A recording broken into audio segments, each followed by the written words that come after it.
नमस्कार मित्रांनो, स्वामी समर्थांना थेट आव्हान देणारी ती शेतकरी महिला नेमकी कोण?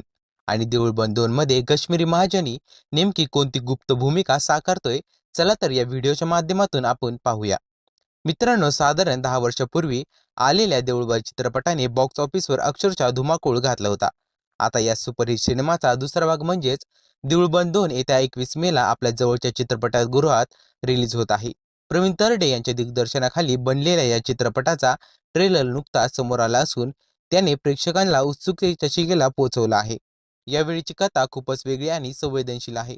पहिल्या भागात आपण विज्ञानाची आणि देवाची लढाई पाहिली, पण देऊळ बंद 2 मध्ये हतबल शेतकरी महिला थेट देवाचीच परीक्षा घेणार आहे. शेतकऱ्याची सद्यस्थिती, दुष्काळ आणि शेतकरी आत्महत्या यांसारख्या गंभीर प्रश्नावर ही महिला देवाला जाब विचारताना दिसेल.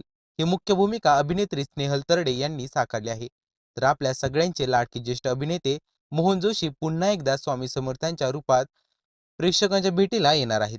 ट्रेलरमध्ये ही महिला थेट देवाला म्हणते, मी तुमचं अस्तित्व मान्य करेल, पण आधी परीक्षा द्या. आणि इथूनच सुरू होतो एक अनोखा प्रवास. एस टी बस, गर्दीतले वाहने आणि दऱ्याखोऱ्यातील होणाऱ्या या प्रवासात स्वामी या माऊलीला काय मार्ग दाखवतील हे पाहणे रंजक ठरेल. विशेष म्हणजे यात स्वामी एका सामान्य दुचाकीवर प्रवास करताना दिसत आहे, ज्यामुळे एका सामान्य कुटुंबाची असामान्य गोष्ट असणार हे नक्की.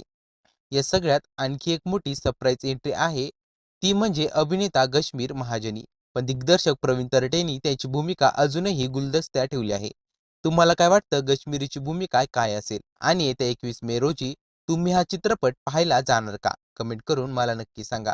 व्हिडिओ आवडला असेल तर लाईक, शेअर करा आणि चॅनलला सबस्क्राईब करायला विसरू नका. भिवू नकोस, मी तुझ्या पाठीशी आहे.